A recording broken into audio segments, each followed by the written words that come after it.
सभी का स्वागत है। वेलकम है आप सभी का आज की सेशन में। आज उत्तराखंड सीरीज का ये सेकंड पार्ट है और हम चाहते हैं कि जो पहला पार्ट है उसका आप लोगों ने रिवीजन अच्छे से उसे देख लिया होगा। यहाँ से जब हम आगे बढ़ेंगे, देखिए, ये जो वीडियोज है आप लोगों के हेल्प में, आप लोगों की स्टडी में बहुत महत्वपूर्ण सहयोग देने के लिए ये चीज़ें बनाई जा रही है। तो मैं चाहता हूँ कि इसको जितना भी लाइक आप करें, शेयर करें, कि ताकि जो आपके भाई बहन और लोग हैं वो भी इन वीडियोज को जो भी देखें और इसे सीखें। क्योंकि मार्केट में बहुत सारी बुकें हैं, लेकिन ये एक सबकी सभी बुकों का ये निचोड़ है। आप लोगों ने भी बहुत सारी उत्तराखंड की सामान्य अध्ययन की बुकें देखी होंगी, इतिहास की बुकें देखी होंगी, क्योंकि इतना कंटेंट आप लोगों को बेसिकली शायद ही किसी बुक में मिले। मैं ये भी नहीं कह रहा हूँ कि नहीं मिलेगा, या कोई ना कोई तो होगा जो आगे लिखेगा, लेकिन अभी फिलहाल वर्तमान में ऐसी मैंने बहुत सारी बुकें देखी जहाँ पे इतना सारा कंटेंट आपको मिलेगा ही नहीं। आप लोग चाहें तो ढूंढ लेना। फिलहाल इन चीज़ों को समझते हैं, बाकी चीज़ों को धीरे धीरे। तो इसलिए जो लोग आप में से जितने भी नए कैंडिडेट हैं, हमारे चैनल को सब्सक्राइब करें, लाइक करें और शेयर भी कर दें दोस्तों के साथ में बेल आइकन, बेल जो आइकन है उसको भी दबा दें, ताकि जो भी नोटिफिकेशन हैं, वीडियोज हैं हमारी, वो आप तक के ईजिली ये पहुंच जाए। चलिए फिलहाल हम बढ़ते हैं आगे के लिए। देखिए, आज हम शुरू करने वाले हैं आज ये पुरातात्विक स्रोत। ठीक है। तो पुरातात्विक स्रोत जो है, इसमें क्या क्या चीजें बहुत महत्वपूर्ण है, इन चीजों को हम देखते हैं। पिछले सेशन में आप लोगों को बताया गया था, यहाँ तक ये आपको विजुअल होगा, ये कुछ महत्वपूर्ण पंवार राजवंश के कुछ साहित्य हैं जो बहुत जो महत्वपूर्ण है, उनके नाम आप लोगों को ये कल भी बताए गए थे। चलिए, विदेशी साहित्यों से हम यहाँ के सेशन की शुरुआत करते हैं। विदेशी साहित्य यानी कि वो साहित्य जिनकी रचना जो है भारतीय लोगों ने नहीं की। जो विजिटर्स, जो विदेशी यात्री आए थे, उस जब आए हो तो भारत में या फिर अन्य क्षेत्रों में, यहाँ पे उत्तराखंड की बात करते हैं तो उत्तराखंड के क्षेत्रों में उन्होंने भ्रमण किया, उनके अब अपने वेदांत अपने साहित्य में उनको लिखा, उस समय की परिस्थितियों के बारे में वहाँ लिखा था। तो वेनसांग, ऑटोनिया, बर्नियर और ये फिंच आदि ऐसे विशेष रूप से विजिटर थे, विदेशी लोग थे, जिन्होंने अपने में यहाँ की भौगोलिक परिस्थितियों की जानकारी के बारे में लिखा है। तो देखिए, वेनसांग का रियल जो नाम था वानचौड़ था। ठीक है। ये 7वीं शताब्दी में अपने वेदांत, इसने एक साहित्य की रचना की, सी यू की। बहुत महत्वपूर्ण है, ये पूछा भी गया है बहुत बार यूके टेपलेसी के एग्जाम में और उत्तराखंड लोक सेवा आयोग के एग्जामों में, कि रेनसांग की एक रचना है, निम्नलिखित में से कौन सी है, सी यू की है। अब इस पुस्तक में वो हरिद्वार को मोयुलू कहता है, और इस उत्तराखंड के कुछ महत्वपूर्ण क्षेत्र हैं, स्थान हैं, उनको भी कुछ नाम देता है ना। उसके संदर्भ को थोड़ा सा हम समझ लेते हैं। तो देखिए, ये क्या कहता है अपनी पुस्तक में, कहता है कि जो उत्तराखंड है, भाई अभी का नाम ये उत्तराखंड है ना, लेकिन हम इसको अभी के स्वरूप में समझ रहे हैं। यानी कि ये जो उत्तराखंड भूभाग है, इसे सुयुकी में ब्रह्म पूर्ण राज्य के रूप में लिखा गया है। और यही सवाल उत्तराखंड पीसी लोक सेवा आयोग ने अपने पीसीएस के एग्जाम में भी ये पूछा था, जो अभी 29 जून को हुआ था, पीसीएस 2025 का। आप लोगों ने दिया भी होगा, उसमें ये सवाल आया था। ठीक है। चलिए बढ़ते हैं आगे। दूसरा है कि इसने कहा इस पुस्तक में कि जो उत्तरकाशी और जो हिमाचल प्रदेश के जो बीच का जो बाउंड्री लाइन है, वो क्षेत्र है, उसको संयुक्त रूप से शत्रुघ्न नगर के रूप में इसने परिभाषित किया। यानी कि उस क्षेत्र को इसने शत्रुघ्न नगर कहा था। जो वर्तमान काशीपुर है, इस क्षेत्र को गौविषाण राज्य के रूप में इसने निरूपण किया था। जो कालसी नगर है, जो कालसी का क्षेत्र है, जो बेसिकली टोंस और यमुना नदी के संगम पर स्थित है। ठीक है। तो इस क्षेत्र को इसने शुद्ध नगर कहा था। कालसी का प्राचीन नाम जो है कलिकुट है, ये भी अभी आगे हम देखेंगे। तो इस क्षेत्र को इसने इसने अपने सीकू में शुद्ध नगर के रूप में परिभाषित किया था। वैसे ही हम पिथौरागढ़ का जो मुंशियारी है, इस वाले क्षेत्र को इसने त्रिकसेन कहा था। नानक मत्ता जो स्थान है, ठीक है, और कुमाऊं में एक के बाद विधानसभा की एसटी अनुसूचित जनजाति की जो सीट भी है, तो इस क्षेत्र को इसने बक्सी का नाम दिया था, बक्सी स्थान का नाम दिया था। आगे बढ़ते हैं। उधम सिंह नगर में जो नाना बनता है। अब आते हैं टनकपुर। तो टनक जो लिपुर है, तो ये जो ट्रांसगंज के नाम से इसने ये बताया था कि ये क्षेत्र ये है। और हरिद्वार को तो अभी हमने पीछे बात की मोयोलू, इसने हरिद्वार को मोयोलू कहा था और बताया था कि हरिद्वार की जो जो माप है, वो 20 ली है। ठीक है ना, ये भी कई बार एग्जामों में आ चुका है। तो इतनी चीजों को समझ में अच्छे से लेना चाहिए। तो चलिए साहित्य स्रोतों के बाद में आगे हम बढ़ते हैं, तो पुरातात्विक स्रोतों की हम बात करते हैं। थोड़ा सा मुझे बता दीजिए कि मेरी स्पीड बहुत लो या बहुत फास्ट तो नहीं है ना, एवरेज आप सभी को ये चीजें क्लियर हो रही, क्योंकि नोट्स आप चाहें तो इस वीडियो को देखकर भी बना सकते हैं आगे चल के। ठीक है, तो बताइए मुझे फटाफट से। तो पुरातात्विक स्रोतों की हम बात करते हैं, तो देखिए पुरातात्विक स्रोत होते क्या है। बेसिकली कोई भी स्मारक है, उद्यान है, जिसे गुफा भी कहते हैं, रेखाचित्र है, सिक्के हैं, अभिलेख है, शिलालेख है, ताम्रपत्र हैं, कोई प्राचीन उपकरण है, जो बेसिकली फिजिकली रूप में हमें प्राप्त हुए हैं। हमें का मतलब वैज्ञानिकों को जो फिजिकली रूप में उस समय की ये सारी चीजें प्राप्त हुई हैं, वो बेसिकली पुरातात्विक स्रोत के रूप में जानी जाती है। अब हमने पीछे पढ़ा था कि उत्तराखंड के कालखंड को 3 भागों में बांटा गया है। तो उन 3 कालखंडों में जो बांटा गया है, उस समय कौन-कौन से पुरातात्विक स्रोत थे, या उस समय के कौन-कौन से ये पुरातात्विक स्रोत मिले हैं। तो देखिए प्रागैतिहासिक काल की हम बात करें, जिसके लेखन सामग्री आदि सामग्री को अभी तक समझा नहीं गया है, लेकिन ये उस काल की है। जैसे गुफा है, जिन्हें उद्यान कहा जाता है, मातृभांड है, बर्तन जो होते हैं, पाषाणकालीन उपकरण, हथियार।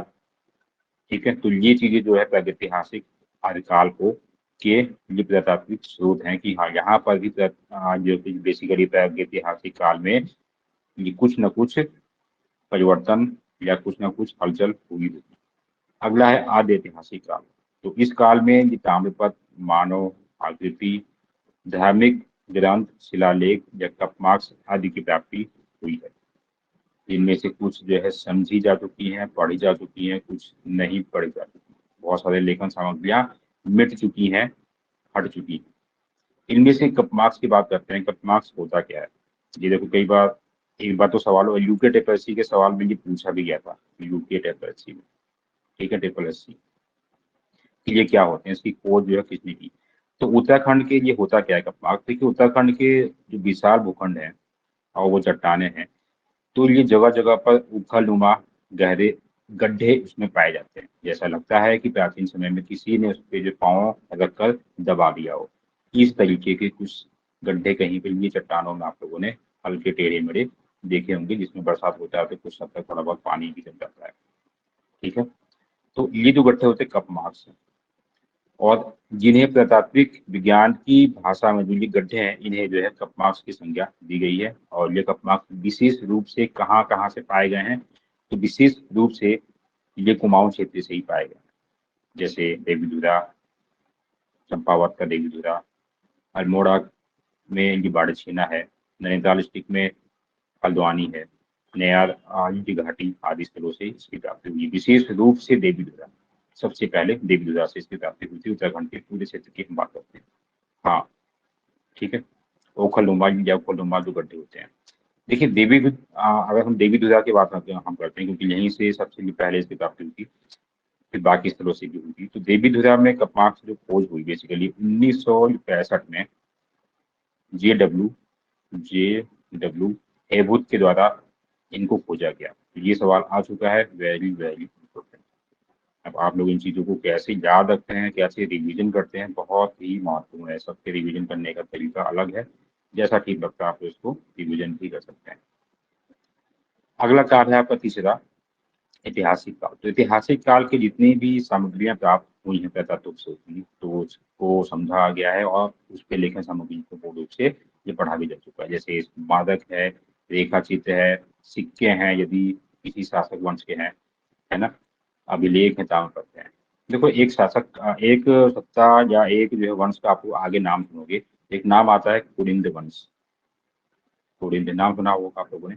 तो कुलिंद वंश की जानकारी के ना केवल विशेष रूप से एक ही स्रोत है, और वो है उनके समय के प्रचलित सिक्के। ठीक है, उनके समय के क्या है, प्रचलित सिक्के। तो ये जब हम आगे पढ़ेंगे तो ये चीजों की जानकारी आपको आगे दे दी जाएगी। बाकी ये चीजें आप लोग ध्यान रखें। अब अभिलेखीय स्रोतों की हम बात करते हैं। कुछ महत्वपूर्ण अभिलेखीय स्रोत भी हैं, कौन कौन से हैं, किन किन स्थानों से इसकी प्राप्ति हुई है, ये भी सवालों में आया है। अभिलेखीय स्रोत इतिहास जानने का सबसे महत्वपूर्ण स्रोत है पुरातात्विक स्रोतों में। तात्कालिक अभिलेखित शैलखंड या ताम्रपत्र जो है उत्तराखंड के कई क्षेत्रों से पाए गए हैं, जिनमें किसी प्रकार का सैंबल, रचना या लिखित सामग्रियों की प्राप्ति हुई है। एक नाम आता है गोपेश्वर, ये त्रिशूल है, आप लोगों ने सुना भी होगा, जानते भी होंगे। चमोली में स्थित रुद्र शिव के मंदिर, जो मंदिर है, तो उसके परिसर से इसकी प्राप्ति हुई है, जिसमें मुख्य रूप से दो अभिलेख मौजूद हैं। एक अभिलेख गणपति नाथ से संबंधित है, ठीक है, तो दूसरा अभिलेख अशोक चल से संबंधित है, क्योंकि अशोक चल जो था, एक चीज और आप लोग यहाँ पे इन चीजों को आगे ध्यान में जो रखेंगे, इनके बारे में आगे भी हम पढ़ेंगे, जब इसने इस क्षेत्र में आक्रमण किया था, ठीक है, तो उस समय इसमें भी इसके लेखन की सामग्री या अभिलेख के रूप में उसकी स्थिति की जानकारी प्राप्त होती है। साथ ही इसमें नाग वंशी शासकों, जो शासक हैं, जैसे स्कंद नाग, विष्णुनाग या फिर नाग हैं, इन सभी राजाओं या शासकों की जानकारी प्राप्त होती है, विशेष रूप से नागवंशी शासक। कभी आपसे पूछा जा सकता है कि निम्नलिखित में से कौन सा अभिलेख है जिसमें नागवंशी शासकों के संबंध में जानकारी प्राप्त होती है, तो वह है त्रिशूल अभिलेख, या इसको या फिर सिंपल सा है गोपेश्वर ये त्रिशूल, जो कि चमोली जिले में, ठीक है, तो ये संबंध आपको ध्यान रखना। और यहाँ पर एक चीज और, यहाँ पर इस अभिलेख में किन के बारे में और चीजें दी गई हैं, गणपति नाथ और अशोक चल के बारे में दिया गया है। नेक्स्ट आपका आता है कालसी अभिलेख की हम बात करते हैं, ठीक है। विशेष रूप से देखिए, अभिलेख और शिलालेख को थोड़ा सा आपको ध्यान में रखेंगे। शिलालेख एक बृहद स्वरूप है, ऐसा मान लीजिए ये एक ढांचा है, एक ये शिलालेख की रचना करवाई अशोक ने जगह जगह पर, ठीक है, तो इसलिए बड़े बड़े शिलालेखों में इसने क्या किया, अभिलेखों को भी लिखवाया, तो शिलालेख के भीतर अभिलेखों की रचना की गई है। तो ये उस हम शिलालेख की बात करते हैं, क्योंकि हम किताबों में कभी कभी काल से अभिलेख के रूप में भी इसको हम संदर्भित करके हम क्या पढ़ लेते हैं। तो शिलालेख एक बृहद स्वरूप है जिसके भीतर में अभिलेखों की रचना की गई है। तो अशोक साम्राज्य यानी मौर्य साम्राज्य की ये उत्तरी सीमा थी, हमारा जो उत्तराखंड है, ये मौर्य साम्राज्य अशोक के समय में उत्तरी सीमा हुआ करती थी, और 257 ईसा पूर्व में टोन्स और यमुना नदी के संगम पर कालसी नाम के स्थान पर अशोक ने शिलालेख स्थापित यहाँ करवाया था। इसकी कुछ विशेषताएं हैं, इनके बारे में हम देख लेते हैं। और इस ये जो कालसी से प्राप्त शिलालेख है, इसमें इसने एक कुछ लिखवाया था। विशेष रूप से हम जानते हो, आप लोगों ने यदि भारतीय इतिहास पढ़ा होगा आप लोगों ने, तो इसके प्रमुख ये 14 जो अभिलेख हैं बहुत ही महत्वपूर्ण है। फिलहाल इसमें क्या लिखा हुआ है कि इस अभिलेख में सम्राट अशोक ने घोषणा की कि उसने मनुष्यों और पशुओं की चिकित्सा की व्यवस्था अपने राज्य में कर दी है। इससे सम्राट ने अपील भी की थी कि हिंसा को जो छोड़कर या त्याग कर अहिंसा को अपनाया जाए। तो दो प्रकार के स्वरूपों की अपील जो है अशोक ने अपने शासनकाल में इस क्षेत्र की जनता से किया था, जो कि इस कालसी शिलालेख में विद्यमान है। अब इसकी कुछ महत्वपूर्ण चीजों को हम समझ लेते हैं इस कालसी शिलालेख की, कि इस कालसी शिलालेख में जो अभिलेखों की खोज हुई थी 1860 में जॉन फॉरेस्ट के द्वारा लिख किया गया, ठीक है, जॉन फॉरेस्ट के द्वारा इसकी खोज हुई थी। और ये जो लेख है ये पाली भाषा में है। इसमें जो ब्राह्मी लिपि में जो लेखन है उसको लिखा गया है। देखो अभी पीछे भी कहीं पे जब हमने बौद्ध साहित्यों की बात की थी, वहां पे आप लोगों को ध्यान में होगा कि पाली भाषा की बौद्ध साहित्यों में हेमवंत की संज्ञा दी गई है इस वाले क्षेत्र के लिए। तो पाली भाषा का क्या संबंध है, थोड़ा सा मैं आपको यहाँ पे जानकारी के लिए बता दूं। देखिए अशोक के समय में पूरे, अगर हम पूरे उत्तरी भारत की बात करते हैं विशेष रूप से, तो उस सम्राट अशोक के समय में सबसे ज्यादा बौद्ध धर्म का प्रचार प्रसार हुआ था, और जो वो जिस भाषा में हुआ था वो भाषा ही पाली थी, ठीक है, वो भाषा ही क्या थी, वो पाली भाषा में था। तो इसलिए उस समय में जितने भी ऐसे बौद्ध ग्रंथों की साहित्यों की रचना हुई थी, तो उस पर इस भाषा का प्रभाव सबसे ज्यादा पड़ा। तो यही बात थी कि इसने उत्तरी क्षेत्र में जितने भी महत्वपूर्ण शिलालेख अभिलेखों की रचना या साहित्य ग्रंथों की जो रचना हुई वो इसी भाषा में हुई थी, क्योंकि वो एक आधारभूत बौद्ध धर्म की आधारभूत भाषा मानी जाती है। ठीक हो गया। तो ये चीजें भी ध्यान रखना इम्पोर्टेंट है। अगर हम लिपि की बात करते हैं तो ब्राह्मी लिपि, ये जो कालसी शिलालेख वाली जो थी ये ब्राह्मी लिपि में वर्णित है। आप देखिए इस कालसी जो ये क्षेत्र है, इस अभिलेख के में इस ये क्षेत्र को अपरांत की संज्ञा दी है, यानी कि जो कालसी को का जो आसपास का क्षेत्र है संपूर्ण, इसको अपरांत की संज्ञा यहाँ दी गई है और इस क्षेत्र के लोगों को ये पुलिंद के नाम से संदर्भित किया गया है। ठीक है। तो सर कविता जी का वैसे ऐसा साउंड नहीं आ गया मैम, लेफ्ट हो गया आप दोबारा से आइए। बाकी सभी को तो मेरी आवाज बिल्कुल साफ होगी ना, इंटीमेशन देते रहिए बीच बीच में, कोई दिक्कत है नहीं फिलहाल। मैं बढ़ता हूँ आगे, दूसरे अभिलेख की बात करते हैं, राजकुमारी ईश्वरा के अभिलेख की बात कर लेते हैं। ठीक है, इम्पोर्टेंट है। तो देखिए लाखा मंडल देहरादून के दक्षेश्वर शिव मंदिर से 5वीं सदी का एक अभिलेख उल्लेखित ये प्राप्त हुआ है। लेखन है उसमें बहुत कुछ लिखा है, जो कि संभवतः यादव राज जो कुमारी का अभिलेख है। इसके अनुसार यमुना के आसपास के क्षेत्र में जो कालसी, देखिए कालसी जो है यमुना टोंस नदी के संगम पे है ना, और तो ये जो उसी के मुहाने पर जो ये यमुना नदी है, उस भूभाग पर क्षेत्र में यादव की भी एक सत्ता थी, बहुत बड़ी नहीं थी, छोटी थी। तो उस समय में एक उनकी सत्ता की कुमारी हुआ करती थी ईश्वरा, तो इनका भी अभिलेख प्राप्त होता है। हालांकि इस क्षेत्र के अलावा इनका अभिलेख कहीं और से प्राप्त होता ही नहीं है। तो फिलहाल के लिए ये भी एक अभिलेखी स्रोतों के रूप में ये क्या पुरातात्विक स्रोत है। अगला है बागेश्वर शिलालेख। बागेश्वर शिलालेख की हम बात करते हैं। तो बागेश्वर शिलालेख बेसिकली देखिए बागेश्वर के शिव मंदिर से कत्यूरी राजा भूदेव का लेख प्राप्त हुआ है, क्योंकि हम कत्यूरी राजाओं की सीरीज भी आगे देखेंगे तो वहां पर ललित भूदेव ये सब चीज नाम आपको दिए जाएंगे, जिसमें 8 राजाओं के नामों का उल्लेखन है। 8 राजाओं का इस बागेश्वर शिलालेख, और इस शिलालेख के अनुसार ही ये प्रथम कत्यूरी जो शासक था वो कौन था, बसंत देव था। ये चीजें आप लोगों ने कई बार बुकों में भी पढ़ी होगी कि जो है ये प्रथम कत्यूरी शासक का नाम आपको पढ़ा होगा बसंत देव। लेकिन अगर ये कहाँ वर्णित है तो ये बागेश्वर शिलालेख में क्या वर्णित है, इंपॉर्टेंट है। अगला है पांडुकेश्वर ताम्रपत्र की हम बात कर लेते हैं। तो बद्रीनाथ के निकट में पांडुकेश्वर मंदिर में 4 ताम्रपत्रों की प्राप्ति हुई है, जिसमें कत्यूरियों की राजधानी कार्तिकेयपुर बताया गया है।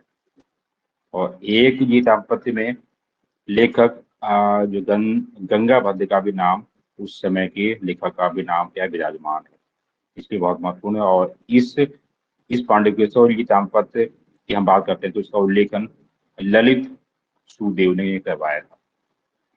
ठीक है, ललित सुदेव ने ये जो करवाया था। हाँ बैजनाथ, आपने सही बोला, बैजनाथ से इसकी अवधि प्राप्ति होती है।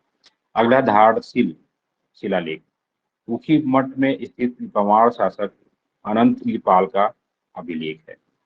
ठीक है, तो धारशिल का संबंध किससे है, अनंत पाल थे। अनंत पाल कौन था, पवार शासक था। अगला है कत्यूरी राजाओं का ताम्रपत्र। अभी फिलहाल हम सभी वंशावली या राजाओं की कहानी हम आगे देखेंगे। फिलहाल यहाँ पे एक छोटे से संदर्भ में केवल और केवल हम क्या देख रहे हैं, स्रोतों को देख रहे हैं, यानी कि प्रतापिक स्रोतों को देख रहे हैं। तो कत्यूरी राजाओं के दाम्पत्यों की हम बात करते हैं। तो चंपावत और बैजनाथ से ये प्राप्त इन लेखों के अनुसार कत्यूरी राजाओं की जो राजनीतिक व्यवस्था में ये चीजें विद्यमान ये मिलती है। यहाँ से जो प्राप्त जितने भी ऐसे लेख जो ये दाम्पत्यों की प्राप्ति हुई है उनमें इनका उल्लेखन मिलता है विशेष रूप से। और यहाँ से भी कई बार सवाल ये दिए जाते हैं। जैसे एक संदर्भ में हम यहाँ पे लेते हैं, जो ग्राम शासक होता है बेसिकली जिसको हम वर्तमान में ये ग्राम प्रधान कहते हैं, है ना। तो वो जो है जो गाँव का महत्तम हुआ करता था।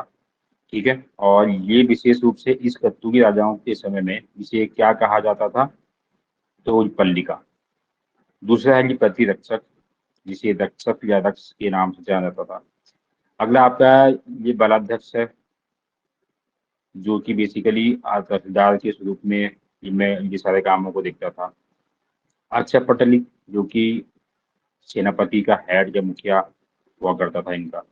तो ये कुछ नाम आपको दिए जा सकते हैं, वेरी वेरी ये क्या काम देखते थे या इनके ये वर्तमान स्वरूप ये क्या है। इसके बाद में आगे बढ़ते हैं। इन्हीं अभिलेखों के अतिरिक्त भी समुद्रगुप्त का प्रसिद्ध प्रयाग प्रशस्ति अभिलेख भी है, और शहणपाल का भी बोध गया शिलालेख से भी उत्तराखंड के ज्ञान की प्राप्ति होती है। तो ये भी बहुत महत्वपूर्ण है, और ये भी सवाल देखो आ चुका है, एक बार सवाल में दिया गया था कि निम्नलिखित में से कौन सा उत्तराखंड की जानकारी का एकमात्र स्रोत है। ऑप्शन तो दिए थे चार, उसमें से जो जो ये तीन थे वो गलत थे, एक था उसमें लिखा गया था समुद्रगुप्ता प्रयाग प्रशस्ति, तो ये सही था, क्योंकि तो ये जानकारी देता है यहाँ। ठीक है, तो ध्यान रखें आपको। अच्छा, बाकी सभी लोगों को तो मेरी आवाज साफ आ रही है ना? कुछ कैंडिडेट को आवाज साफ नहीं आ रही है, बाकी लोग भी मुझे बताते रहिए। देखिए, अब यहाँ पे आप जिस समुद्रगुप्त के क्रिया प्रशस्ति लेख की बात करते हैं, तो इसमें क्या क्या चीजें वर्णित है, थोड़ा सा एक नाम आता है। तो इसमें इस प्रयाग प्रशस्ति अभिलेख में उत्तराखंड का नाम जो विशेष रूप से ये कीर्तिपुर उल्लेखित है। तो ये इंपॉर्टेंट है, आ सकता है, very very very very important, क्योंकि कई बार ऐसे संदर्भ में सवाल दिए जाते हैं कि ये कीर्तिपुर का उल्लेख, ये कीर्तिपुर राज्य का उल्लेख जो है ये कहाँ से प्राप्त होता है। तो आपको मालूम होना चाहिए कि सर समुद्रगुप्त के प्रयाग, ये जो ये प्रशस्ति पत्र है यहाँ से ये नाम हमें प्राप्त होता है। ठीक है, आगे बढ़ते हैं। तो नैनीताल और बड़वाला जो कि देहरादून में है, यहाँ से ईंट पर लिखित लेखों की प्राप्ति भी हुई है। केवल इन दो ये महत्वपूर्ण स्थानों से ईंटों पर लेखन की प्राप्ति हुई है केवल। ठीक है, ये भी स्रोत है उस समय के। इसके बाद में आगे आते हैं, ये इंपॉर्टेंट, देखो ये सवाल आ चुका है, ये नीचे की लाइन का बहुत महत्वपूर्ण, ये भी सवाल आ चुके हैं सारे के सारे। तो प्रथम या द्वितीय सदी की जो कुषाण कालीन जो मुद्राएं हैं, करेंसीज है, ये मुनि की रेती और सुमड़ी से ये प्राप्त होती है। तो ये कुषाण कालीन है, कुषाण एक राजा का नाम आप लोगों ने सुना होगा। ये मुनि, और ये उस समय की करेंसी जो है उत्तराखंड के इन दो क्षेत्रों से प्राप्त होती है। ठीक है, तो ये चीजें बहुत महत्वपूर्ण हो जाती है। चलिए बढ़ते हैं आगे। तो अब हम आगे की चीजों को पढ़ते हैं। प्रतात्विक स्रोत हो चुका है, साहित्य स्रोत भी हो चुका है। अब देखिए प्रागैतिहासिक ये काल के कुछ अब डिटेल रूप में कुछ अवशेष या स्रोतों को हम देखते हैं। उत्तराखंड में जो प्रतात्विक या पुरातत्व की जो खोज का शुभारंभ जो है हेनवुड के द्वारा ये किया गया था। हेनवुड के द्वारा 1856 में ही चंपावत के देवीधुरा जो ये नाम है, तो इस स्थान से सबसे पहले कपमार्क्स की खोज की गई। उखलनुमा, गड्ढेनुमा जो हिस्से होते हैं उन्हें कपमार्क्स की संज्ञा दी गई थी। पीछे अभी हमने ये देखा। साथ ही इसके बाद हम देखते हैं 1877 में विकेट आर्यनाटक द्वाराहाट के चंदेश्वर मंदिर के समीप में शैलचित्रों की भी प्राप्ति हुई, जो कि 12 पंक्तियों में खुदे हुए थे। विवेट कानक के द्वारा द्वाराहाट से प्राप्त शैलचित्रों को यूरोप से प्राप्त शैलचित्रों के समान बताया गया। देखो ये भी इंपॉर्टेंट है कि निम्नलिखित में से किसने बताया कि द्वाराहाट से जो प्राप्त शैलचित्र जो प्राप्त हुए हैं, इसका संबंध या ये यूरोप के शैलचित्रों के समान है दिखावट में या बनावट में। तो ये कानक का नाम ध्यान रखना, वेरी वेरी इंपॉर्टेंट। पक्का आने वाले समय में अब ये इसकी चीजें जो बची हुई हैं, यही चीजें आप लोगों को दी जानी है और आएंगी। आगे बढ़ते हैं, आगे की चीजों को हम कवर करते हैं। तो एक महत्वपूर्ण चीज अब हम पकड़ते हैं, जो प्रागैतिहासिक काल से संबंधित जो गुफाएं, उपकरण, स्थान, ये जो चीजें थी इनके बारे में ज्ञान को देखते हैं।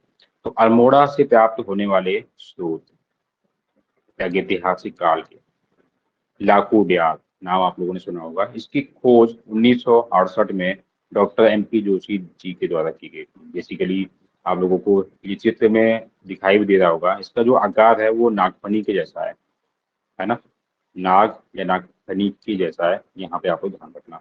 यह उद्यान जो है विशेष रूप से अल्मोड़ा जनपद में, अल्मोड़ा से 20 किलोमीटर दूर बाड़ेछीना के समीप में डलबैंड नामक स्थान पर स्थित है।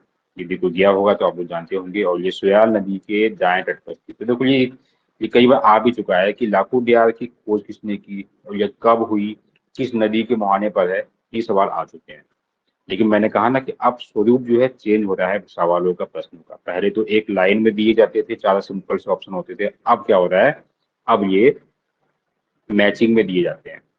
आपको हो सकता है कि कुछ सवाल दिया जाएगा, लिखा होगा कि निम्नलिखित में से कौन सा एक सही नहीं है मैच, तो क्या पता लाखों दिया हो, आगे लिखा हो खोज इतने में भूल जा, और उसके बाकी जो सवाल दिए होंगे कुछ और दिए होंगे कि उत्तराखंड का पहला सीएम कौन था, वो दिया होगा, ऐसा दिया होगा, वैसा दिया होगा, तोड़ मोड़ के आप सबको दिया जाएगा। ये आपको पहचानना पड़ेगा कि कौन सा रॉन्ग है या कौन सा सही है। वो चीजें आप तभी कर पाएंगे जब पूरी जानकारी होगी। अब इस लाखों डियार से देखते हैं कि यहाँ से मानव और पशु पक्षियों की सर्जित्व की प्राप्ति हुई है, तथा मानव आकृतियों को अकेले या समूह में नृत्य करते दिखाया गया है। अच्छा, एक चीज मैं आप लोगों को यहाँ पर कॉमन सी चीजें बता दूं जो आप लोग कभी भी नहीं भूलोगे, कहीं पर चाहे तो नोट भी कर सकते हो। देखो, अल्मोड़ा जो जिला है ना, अल्मोड़ा जिले से बहुत सारे जगहों से या बहुत सारे क्षेत्र हैं या गुफाओं से ये चीजें प्राप्त होती हैं। एक लेकिन अल्मोड़ा का पूरा जिला है जिसमें हम जितने भी स्थलों की अभी हम बात करेंगे ना, तो वहां पे इन सभी में एक चीज कॉमन मिलेगी, कहीं पे लिख लो आप लोग, वो क्या है? अकेले या सामूहिक नृत्य। ये है इसका मुकुट। यानी कि जितने भी ऐसे प्रतात्विक स्रोत हम अल्मोड़ा के क्षेत्रों जिले में देखेंगे ना, उनका एक ही उद्देश्य है, एक ही कॉमन पॉइंट है, अकेले या सामूहिक नृत्य। देख लेना आप लोग आगे, ठीक है? यदि आप लोग ज्यादा अगर पढ़े लिखे हैं तो आप लोगों को अब तक से मालूम चल गया होगा। जो नए कैंडिडेट हैं, जब आप लोग अभी धीरे धीरे आगे बढ़ेंगे तो ये चीजें आपको दिख जाएंगी। इसके अलावा देखते हैं जानवरों में लोमड़ी और अनेक पैरों वाली छिपकली के ये चित्र भी प्राप्त हुए हैं। ये सब चीजें देखो यूनिक है, इसलिए ये चीजें आती हैं घुमा फिरा कर। साथ ही इन चलचित्रों में मानव की जो आकृतियां बनी हैं उनको रंगों से सजाया गया है, इसलिए बहुत महत्वपूर्ण है। ठीक है, ध्यान रखा। अच्छा, आवाज की दिक्कत थोड़ी बहुत हो रही है सभी लोगों को, एक बार मुझे सभी लोग बता दीजिए कि आवाज की क्या वास्तव में दिक्कत हो रही है, क्योंकि हो सकता है कि आप लोग लैपटॉप होकर दोबारा से ना आए हो, ऐसा भी संभावित है। तो जिसको हो रही है पर लैपटॉप होकर दोबारा से आप लोग ज्वाइन हो सकते हैं सेशन में, क्लास में हमारी, कोई दिक्कत नहीं होगी फिर। तो बाकी सभी को तो क्लियर है, कोई दिक्कत नहीं है। जिनको होती है आप लोग लैपटॉप के दोबारा से आइए, कोई घबराने की बात नहीं है। बाकी ये रिकॉर्डिंग है यूट्यूब पर, आप वहां पे भी देख सकते हैं। आगे बढ़ते हैं। तो ये जो चलचित्र हैं, ये 3 रंगों का प्रयोग यहाँ पे किया गया। देखो, ये बहुत इंपॉर्टेंट है। ये जो लाखों डियार में जितनी भी चीजें हम पढ़ रहे हैं, देखो पढ़ने का एक तरीका होना चाहिए। ऐसा नहीं है कि आप लोगों ने बस रट लिया फिर वहां पे जाके तो ध्यान से सब हट गया। इसको रटो कि भाई लाखों जो गुफा है ना, वहां से विशेष रूप से क्या क्या चीजें मिलती हैं, क्या क्या चीजों का कंटेंट हमें ग्रहण करना है उसके बारे में, तब ये चीजें आपको मालूम पड़ेगी। 3 रंगों का प्रयोग यहाँ पे हुआ है, यानी कि सबसे नीचे श्याम, और मध्य में कथई रंग, और सबसे ऊपर में श्वेत रंग का प्रयोग किया गया है। तो ये आ सकता है कलर।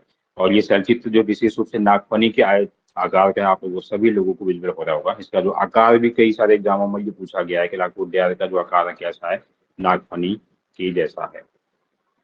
डॉक्टर यशवंत सिंह कड़ोच के अनुसार लाखों उद्यान उत्तराखंड में प्रागैतिहासिक चलचित्रों के लिए पहली खोज।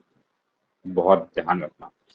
एक चीज और बताऊं मैं, देखिए 2000, आप लोगों में से कई लोग नए भी हैं, 2011-12 में जब ये परीक्षा वाली जो पुस्तक जो आती थी ना, उसको कोई जानता नहीं था। बहुत ही कम लोग जानते थे कि हाँ, परीक्षा वाली भी एक सा उत्तराखंड ज्ञान की क्या पुस्तक है। उससे पहले सब लोग अधिकांश बाकी भी कुछ लिमिटेड बुकें थी उनको देखते थे। तो उस समय मुझे याद है, उस समय परीक्षा वाली वाली बुक में ये 1963 लिखा हुआ करता था। यदि आप लोगों में से यदि कोई अगर पुराना होगा तो उसको मालूम होगा। तो बाद में परीक्षा वाली बुक ने इसको सही किया, तो बाद में इसने 1968 किया। ठीक है ना? तो ऐसी चीजें भी आ जाती हैं कभी कभी, तो ध्यान में ये भी रखना। ये ऑप्शन में जो दिया होगा तो फिलहाल 1968 फिलहाल आप करेक्ट है, ध्यान रखना आप लोग। इसके अलावा इन ये चित्रों को ये ताम्र पाषाण काल में रखा गया है, तो ये भी आ सकता है। इंपॉर्टेंट है कि लागू उद्यान के जो चित्र हैं इनको किस श्रेणी में रखा गया, किस में या किस काल में रखा गया, इंपॉर्टेंट है। और कुछ विद्वानों ने इन चित्रों को भीमवेटिका चलचित्र के समान ही मानते हैं। और राज्य ये प्रतात्विक ये विभाग ने 1992 में इसे अपना संरक्षण भी दिया था। ये कब की बात है? जिस समय पूरा ये क्षेत्र उत्तर प्रदेश का के राज्य में नहीं था, उस समय की उसी समय से इसका संरक्षण दिया जाने लगा, 1992 से। ठीक है, उससे पहले इसका संरक्षण नहीं था। अगला एक नाम आता है पगड़ा नौली। ठीक है, तो यहाँ पे भी ध्यान रखना, इसमें भी एक बहुत महत्वपूर्ण चीज हम देखेंगे कि लाखों डियार से आधे किलोमीटर अगर पहले की बात करते हैं तो फगड़ा आदनौली के पास में 3 चलचित्रों की प्राप्ति होती है। ठीक है, विशेष रूप से वहां पर 3 लघु गुफाएं हैं उन गुफाओं में हम देखते हैं कि पहली गुफा में मानव की आकृति का इस चलचित्रों की का निर्माण हुआ है। दूसरी में देखते हैं कि पुष्प जो अपनेतक है। तीसरी में देखते हैं लाल रंग से बनी हुई लिखी हुई शंखलिपि का लेखन की वहां से प्राप्ति होती है। और जो प्रथम चलचित्र की ये छत, ये नागराज के फन की भांति बाहर की ओर ये निकली हुई है, और इसकी ये दीवारों पर आकृतियों के बीच संयोजन क्या होते हैं, ये विद्यमान होते हैं। और दूसरे चलचित्र की बात करते हैं, इसमें 10 स्थानों का के पर जो है चित्रण के प्रमाण वहां मिलते हैं। 10 स्थानों पर दूसरी वाले चलचित्र को 10, 1 2 3 4 5 10 और जगहों पर आधे चित्रण के प्रमाण भी प्राप्त होते हैं। और तीसरा चलचित्र सुयाल नदी के तट पर स्थित है। तो फाकड़ा नवली की खोज जो है 1985 में यशोधर मटवार के द्वारा हुई। क्योंकि अब आने वाले सवालों में ये खोज से संबंधित सन भी पूछे जाने लगे हैं, तो इसलिए ध्यान रखना कि लाखों डियार की खोज हुई थी 1968 में, फाकड़ा नवली की खोज हुई थी 1985 में। जहां जहां पर ये चीजें दी गई हैं खोज से संबंधित, किसने की कब हुई, ये भी मैचिंग में अब आने लगे हैं, तो ध्यान में सब रखना। अल्मोड़ा में ही एक लिपेट साल की भी हम यहाँ बात कर लेते हैं, तो यहाँ से भी कुछ शैलचित्रों की प्राप्ति हुई। इसकी भी खोज 1989 में यशोधर मटवाल जी के द्वारा हुई। उसकी स्थिति क्या है, ये पुनाकोट गांव में जिला अल्मोड़ा में इसकी प्राप्ति हुई। अब यहाँ से क्या सवाल आए हैं देखना, ये सवाल आ चुका है जिसमें मैंने बोला किया है ना, कत्थई रंग, ये आ चुका है। सवाल था कि पेटसाल से प्राप्त चलचित्रों का जो कलर है ना, वो कैसा है। तो ये यूनिक, मतलब ये ध्यान रखना कि यहाँ विशेष रूप से कत्थई कलर से मानव की आकृतियों को क्या किया गया है, सजाया गया है। अब यहाँ पर भी देखो वही चीज कॉमन आएगी जो मैंने पीछे बताई थी लघु अध्याय में। मानव नृत्य अकेले या सामूहिक नृत्य ही इनका उद्देश्य था सांस्कृतिक स्वरूप में। तो यहाँ पर भी लिखा है कि यहाँ से नृत्य मानव आकृतियां प्राप्त हुई, मतलब ऐसी मानव की आकृतियां जो कि नृत्य करते हुए दिखाई गई हैं और उन्हें कथई रंग से सजाया गया है। तो यहाँ पर भी नृत्य आ गया, लाखों में भी नृत्य ही था, ठीक है। फलसीमा में भी देखोगे यहाँ पर भी नृत्य ही है आपको, ठीक है। और लिथाप में भी देखो कि यहाँ पर भी हाथों में हाथ डाल के नृत्य ही है। तो पूरे अल्मोड़ा की ये जो क्षेत्र है, स्थान है, यहाँ का सामूहिक स्वरूप जो था सांस्कृतिक रूप में नृत्य था। ये भी ध्यान रखना, कभी कभी ऐसी चीजें वहां पे जाकर पूछेगा आप लोगों से। अगला है फलसीमा। फलसीमा का नाम सुना होगा, ये भी सवाल आ चुका है कि यहाँ से योग मुद्रा व नृत्य मुद्रा में मानव की आकृतियां प्राप्त हुई है। और यहाँ पर भी चट्टानों पर 2 कप्माक्सों की भी खोज हुई है। केवल ये चीजें आपको ध्यान रखना है, यहाँ पर भी स्वरूप नृत्य का ही है। लिथाप की बात करते हैं, यहाँ से प्राप्त चित्रों में मानव को जानवरों का शिकार करते हुए और हाथों में हाथ डालकर नृत्य जो करते हुए सामूहिक रूप से दिखाया गया है। यहाँ पर भी वो नृत्य आ ही गया। अब यहाँ पे एक चीज यूनिक है फिर से, लिथाप में लाल रंग के चित्र प्राप्त होने के कारण ही इसका नाम जो है लिथाप रखा गया। तो ये भी पूछा जा सकता है कि लिथाप से जो चलचित्रों की प्राप्ति हुई है उसका कलर क्या है, रेड कलर है। अभी आपने पेटसाल की बात की, तो ये कलर है कत्थई रंग का कलर है, ठीक है। ये भी ध्यान रखना, ऐसी चीजें यूनिक चीजें अब आयोग के जो स्पेशलिस्ट हैं वो ढूंढने लगे हैं कि अब क्या इतने सालों से छोटा सा राज्य है, इतने सालों से इतने सारे सवाल तो इतिहास के दे ही चुके हैं, अब क्या बचा है कंटेंट में।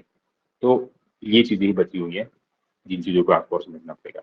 इस हिसाब से यहाँ पे भी हम देखते हैं कि 3 सर्जित की प्राप्ति हुई है, इम्पोर्टेंट है। कसार देवी, यहाँ पर भी नृत्य देखो, फिर से आगे नृत्य। यहाँ पर भी देखते कसार देवी, आप लोगों में से कई लोग गए होंगे ना, आप लोगों में से कितने लोग गए हैं, कौन बताएगा मुझे, बताइए। हाँ, नाम है। तो कसार देवी से प्राप्त चित्रों से 14 नृतकों का सुंदर चित्रण किया गया है, ठीक है। तो यहाँ पर भी नृत्य ही उद्देश्य है, इम्पोर्टेंट है। रामगंगा घाटी, तो डॉक्टर यशोधर मटपाल को जो यहाँ से पाषाणकालीन शवागार और ओखली प्राप्त हुई है, जिसे उखल या ओखल भी कहा जाता है, यानी कि जिसे कपमाक्स भी हम कहते हैं पुरातत्व की भाषा में।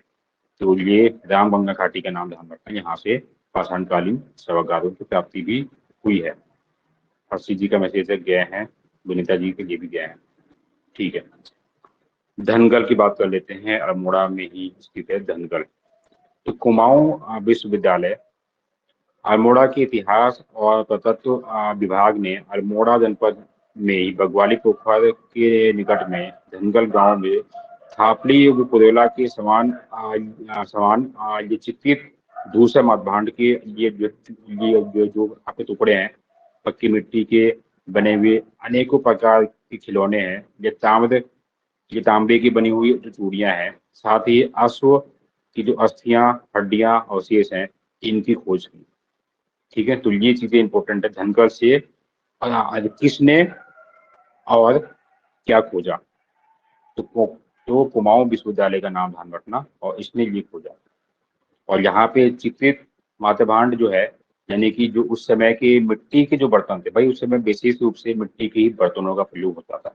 आप लोगों ने भी ये, आप लोगों के भी नाना परदादा या जो भी हैं या रहे हैं, तो आप लोग भी जानते होंगे अपना सांस्कृतिक जो एलिमेंट की आप लोगों के जो घर में अभी जो बर्तन है, इसके स्थान पर जो प्राचीन समय में मिट्टी के ही बर्तन हुआ करते थे, उन्हीं मिट्टी के बर्तनों को माते भांड कहा जाता था। और वो कई प्रकार के, अलग अलग प्रकार के हुआ करते थे, लाल भी होते थे, भूरे भी होते थे, काले भी होते थे। तो हम इसकी बात कर रहे हैं, तो धनकल से हमें लाल मिट्टी से निर्मित माते भांड की प्राप्ति हुई है। ठीक है ना।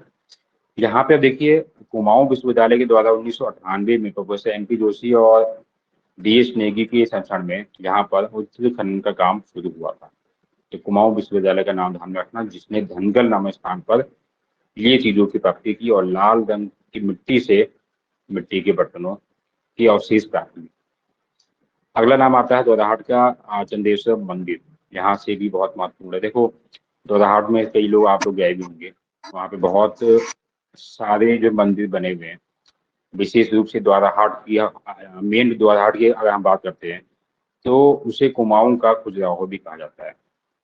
अच्छा, द्वाराहाट में जब हम इंटर करते हैं ना, द्वाराहाट में जब हम इंटर करते हैं, रानीखेत से जब हम जाते हैं द्वाराहाट के लिए, तो इंटर करते हैं, तो इंटर करते ही जो मार्केट आती है, आप लोगों ने देखी होगी, उस मार्केट से थोड़ा पहले देखोगे तो एक प्रमुख जो है स्थल है वहाँ पर, जहाँ पर जो प्राचीन समय की छोटी बड़ी मूर्तियां और स्थल को वहाँ दर्शाया गया है।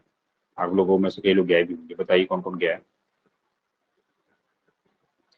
तो द्वाराहाट के चंदेश्वर मंदिर के समीप में बहुत सारे कप मार्क्सों की खोज हुई है, जहाँ से 12 पंक्तियों में लगभग 200 कप मार्क्स जो है, ये खुदे हुए हैं। इनकी खोज बेसिकली रिबर्ट अचानक के द्वारा 1877 में ये की गई। तो इसलिए इम्पोर्टेंट ये नाम मैंने पीछे भी ये जो भी बताया, ये ध्यान रखना आपको। ठीक हो गया। अब देखिए ये चीज, और ये किसी ने सवाल भी ये पूछा था कि ये कप मार्क्स की खोज ये किसने ये की थी। देखो, अगर हम देवी धुरा की बात करते हैं, अगर नाम स्थान को लेकर आएगा, बेसिकली स्थान को लेकर ही आता है। यदि देवी धुरा का नाम आता है तो एमपी जोशी का नाम ध्यान रखना। ठीक है। यदि स्पेशली अगर हम द्वाराहाट की बात करते हैं, तो ये कार्नाक का नाम ध्यान रखना। ठीक है, इन दोनों का नाम अलग अलग स्थानों से जुड़ा हुआ है। आगे बढ़ते हैं। तो अगला एक नाम आता है, ये जो महास्य संस्कृति, ये बहुत ही इंपॉर्टेंट है, ध्यान में आपको रखना। इसका संबंध इन्हीं आकृतियों से है जो हम चंदेश्वर जो मंदिर की जिसकी हम बात हम कर रहे हैं, वहाँ की जो संस्कृति है, महास्य संस्कृति जो कही जाती है। 200, लगभग 200 कप्माक्सों की यहाँ प्राप्ति हुई है। देखिए, कप्माक्स का संबंध की महास्य संस्कृति से है, यानी कि ये विशेष रूप से निर्मित है। ये जो कप्माक्स है ना, ये निर्मित किए गए हैं। और किस सभ्यता या किस संस्कृति है, वो कौन सी संस्कृति है जिसने कप्माक्सों को क्या है बनाया था, तो महास्य संस्कृति से इसका संबंध है। ये आ सकता है, इंपॉर्टेंट है। और इसका सर्वप्रथम बार उल्लेख जो है कार्नक के द्वारा ही हुआ, क्योंकि द्वाराहाट में डिबेट कार्नक के द्वारा ही कप्माक्स की खोज की गई, और उन्होंने ही बताया कि ये जो कप्माक्स हैं, ये नेचुरल नहीं है, ये मैनमेड है, और ये महास्म संस्कृति के लोगों के द्वारा ये बनाया गया है। इसलिए बहुत महत्वपूर्ण है। और कुमाऊं से प्राप्त महास्म कालीन जो कपमार्क्स जो है, वो 7 भागों में या 7 प्रकार में उनका विभाजन भी किया गया है, छोटे बड़े टेढ़े मेढ़े। तो 7 ये प्रकारों को यहाँ पर ये बांटा भी गया है, इंपॉर्टेंट है। रामगंगा की बात करते हैं, क्योंकि रामगंगा घाटी में नौला ग्राम में डॉक्टर यशोधर मटपाल ने ये 73 कपमार्क्स की खोज यहाँ पे की। अब देखो, 3 नाम आपके सामने आ चुके हैं कपमार्क्स से रिलेटेड, 3 स्थल, 3 नाम, देवधुरा एनपी जोशी, द्वाराहाट रिबेट जो है चाणक, और राम गंगा घाटी नौलाग्राम तो यशोधर मटवाल। तो ध्यान रखना इम्पोर्टेंट है। चलिए फिलहाल बढ़ते हैं आगे। यदि हम नयार घाटी की बात करते हैं तो नयार घाटी में कप्पाक से खोज, ये आपका चौथा नाम आ गया।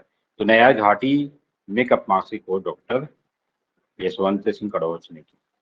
ठीक है, तो ये 4 नाम, 4 स्थल, 4 कप्पाक की खोज, ये आप लोगों के लिए बहुत महत्वपूर्ण है। और महात्मा संस्कृति के नाम मुझे लगता है कि बहुत लोगों ने पहली बार सुना होगा उत्तराखंड के इस वाले पार्ट में, क्योंकि ये विशेष रूप से बहुत ही कम किताबों में आपको देखने के लिए मिलेगी। बताइए मुझे, आप में से कितने लोग हैं जिन्होंने ये नाम पहले भी सुना था? कोई है आप में से? महात्मा संस्कृति बुक तो आप सभी के पास में है ना? बताइए हॉनेस्टली फटाफट से आंसर दिया कीजिए, मनोबल जो बढ़ाना आपका काम है। ठीक है, तो कई लोगों ने पहले भी सुना था। आगे बढ़ते हैं हम, नैनी जो पाताल की बात करते हैं। ठीक है, नैनी पाताल की, अच्छा कई लोग पहली बार सुन रहे, चलिए अच्छी बात है। तो ध्यान में इन चीज़ों को रखना पड़ेगा आप सभी लोगों को, आ भी जाएगा, याद हो जाएगा। नैनी पाताल की बात करते हैं तो यहाँ से 1999 में 5 ताम्र मानव आकृतियां प्राप्त हुई है। ठीक है ना? तो ये सादे स्थल कहाँ के हैं? अल्मोड़ा जिले के हैं सब ये, तो इसलिए पूरा भी केवल अल्मोड़ा जिला ही चलता है ये सब चीजें। अगला एक नाम आता है जो कि बहुत महत्वपूर्ण है, खेखड़। तो 1982 में जो है यहाँ से प्रागैतिहासिक काल के मिट्टी के बर्तनों की प्राप्ति हुई है। मातृ भांड जिन्हें कहा जाता था, बहुत महत्वपूर्ण है। ठीक है, ये भी चीजें ध्यान रखें। चलिए फिलहाल बढ़ते हैं आगे। जाखन देवी मंदिर। तो जाखन देवी मंदिर जो है यक्षों की ये देन है, और देखिए यह मंदिर अल्मोड़ा में स्थित है, और ये मंदिर जो है यक्षों के बारे में जानकारी देने का महत्वपूर्ण स्रोत है। तो ये भी एक बार आ चुका था कि जाखन देवी मंदिर किस जिले में स्थित है, ऐसे भी सवाल बहुत बार यूपीएससी या लोक सेवा आयोग जो है ये पूछ भी रहता है, तो ध्यान रखना। और यदि कहीं पर कोई माइनर मिस्टेक भी होगी तो उसको बाद में भी करेक्शन हम कर देंगे। फिलहाल अगला अगला जो जिला है आपका चमोली, यानी कि चमोली से प्राप्त अवशेष या क्षेत्र या गुफाएं, उद्यान, वहां पे क्या क्या चीजें महत्वपूर्ण है। देखिए सबसे महत्वपूर्ण एक नाम आता है ग्वारखिया गुफा। इसका नाम ग्वारखिया गुफा रखा गया। ठीक है, इसका नामकरण हुआ था गोरखाओं के बाद में हुआ था इसका नामकरण। पहले इसकी कहानी को देख लेते हैं, कहाँ पर स्थित है। चमोली में तो है, चमोली जिले में तो है, लेकिन वहां पर भी, यानी कि ये डुगरी गांव के में अलकनंदा नदी के मुहाने पर स्थित है। गोरखाओं ने यहाँ लूट का माल छुपाया था। ठीक है, और इसी कारण से इस गुफा का नामकरण ग्वारखिया गुफा हुआ। एक चीज आप लोगों को ध्यान में मैं बता दूं, एक छोटी सी कहानी लेता हूँ। 1790, उसके बाद सेशन को यहाँ पे रोकूंगा मैं। 1790 का वो समय था जिस समय जो है गोरखाओं ने अल्मोड़ा पर आक्रमण किया था और अल्मोड़ा को अपने कब्जे में लिया। कब्जे में लेते ही चंद्रवंश के अंतिम शासक महेंद्र चंद को हराया था, मारा था। हवलबाग के युद्ध में उसको मार दिया था, और पूरी जो सत्ता यानी कि जो थी 1790 में गोरखाओं के हाथों में चली गई थी, कुमाऊं की। इसके बाद ये अगले ही वर्ष 1791 में ये अब इनका सपना होता है कि अब क्यों ना गढ़वाल को भी जीत लिया जाए। तो 1991 में ये चमोली के लंगूर गढ़ है ना, वहाँ पे चमोली में एक लंगूर गढ़ हुआ करता था। बहुत सारे गढ़ थे, उसमें से प्रसिद्ध है लंगूर गढ़। उस रास्ते से ये जो गोरखा सैनिक थे, जिसका जो सैनिक था अमर सिंह थापा, ये लोग घुसे। और घुसे तो वहां पर इनको जो सामना करना पड़ा किससे? कि पंवार शासकों से, उसके सैनिकों से इनका सामना हुआ। तो सामना हुआ तो वो इनके सापेक्ष में वो ज्यादा बलवान थे, ज्यादा आधुनिक थे। तो फिलहाल उन्होंने क्या किया, यानी कि जैसे लंगोरगढ़ और ये चमोली का जो क्षेत्र था, यानी कि ये डुगरी गांव और उसके आसपास का जो क्षेत्र था, वहां पर इन गुरखाओं को रोक दिया गया, इनको आगे बढ़ने ही नहीं दिया गया। तो अब ये लोग क्या करेंगे? इनके पास भी रहने के लिए, खाने के लिए कुछ चीजें होनी चाहिए ना, जब इतना बड़ा युद्ध इनको करना है, वो भी उस परिस्थिति में ना कोई उस समय कम्युनिकेशन का सिस्टम था। तो गोरखाओं ने एक जगह पर डेरा डाला, जिसको हम अभी ग्वारखा गुफा के नाम से जान रहे हैं ना, यहीं पर इन्होंने डेरा डाला था। एक जो है पहाड़ी नुमा क्षेत्र था, उसको इन्होंने खोद खाद के, हालांकि वो पहले से और पाषाणकालीन क्षेत्र भी रहा होगा, तो उसको और थोड़ा सा जो है गड्ढा खोद खाद के और वहां पर इन्होंने एक अपना आश्रय बनाया था। ये लोग क्या करते थे, गोरखा लोग, तो दिन में पवार सैनिकों से युद्ध करते थे, और जैसे ही रात होती थी तो ये दलों के रूप में ये आसपास के गांव में अटैक करते थे रात में।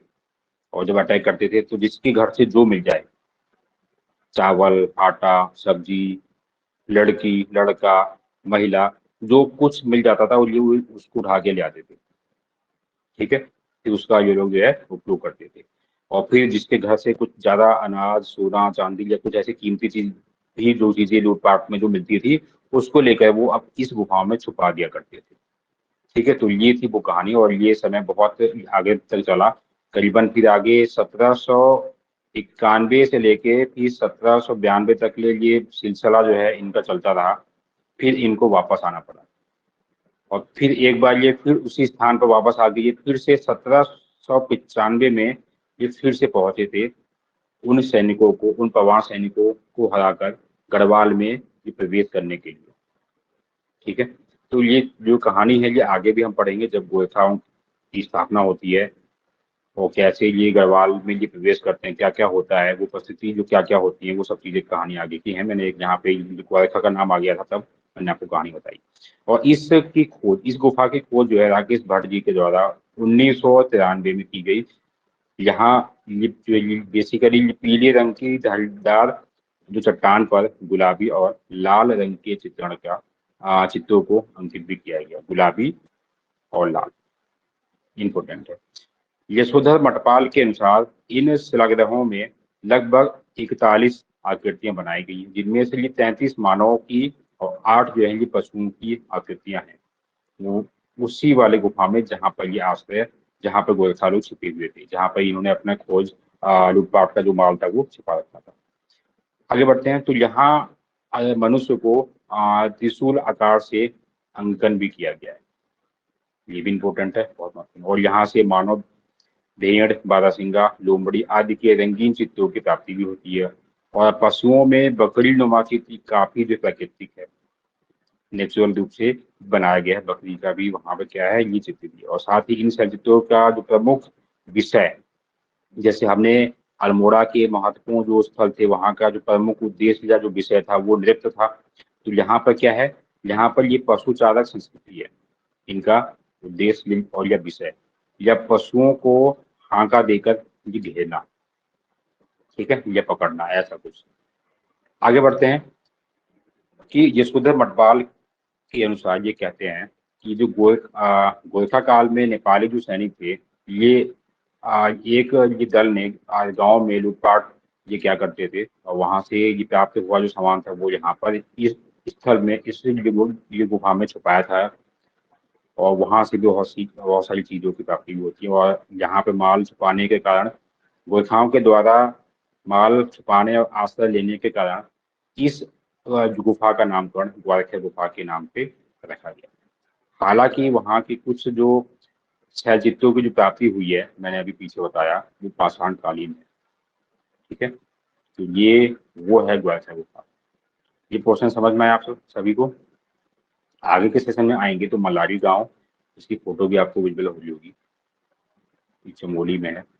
ये किमरी गांव हरिद्वार से प्राप्त, और जो आपका पौड़ी से प्राप्त खजड़ीहाट, उत्तरकाशी से प्राप्त, और पिथौरागढ़ से जो महत्वपूर्ण स्थल है उत्तरकाशी आदि के बारे में कल के सेशन में हम इन चीजों को कंप्लीट करेंगे। तो आपका ये पूरा जो पार्ट है उत्तराखंड के इतिहास का स्रोत, ये आपका कल कंप्लीट हो जाएगा। तो आज के लिए फिलहाल मैं यहीं पे छोड़ता हूँ। उम्मीद करता हूँ कि बहुत कुछ आप लोगों को समझ में आया होगा, और हो सकता है कि आप में से कई लोग बहुत कुछ ये पहले से भी जानते होंगे, तो ये भी अच्छी बात है। बहुत कुछ जो आगे भी जानेंगे तो सभी का संदर्भ हम जोड़ेंगे। जब तक संबंधीकरण हम हर टॉपिक का संबंधीकरण किसी से नहीं करेंगे, तब तक हमें बहुत कुछ लाइबल या समझ में नहीं आएगा। तो जब हम बहुत चीजों का अध्ययन कर लेते हैं तो हमें मालूम चलता है कि इसका संबंध वहां से कैसे है, या किस वो तरीके से इनके कालखंड को, सीरीज को समझा जाए। तो इतनी चीजों को छोड़ते हुए और आगे के लिए आप सभी को शुभकामनाएं देते हुए इस सेशन को मैं विराम करता हूँ, और आप लोगों से फिर से मेरी रिक्वेस्ट है कि ये वीडियो यूट्यूब पर आते ही वहाँ पे आप लोग अपना फीडबैक जैसा भी होता है आप दें, ताकि हम अगला सेशन भी ऐसा इंटरेस्टिंग लेके आते हैं और आगे के टॉपिक भी धीरे धीरे आपके लिए कवर होंगे। Thank you.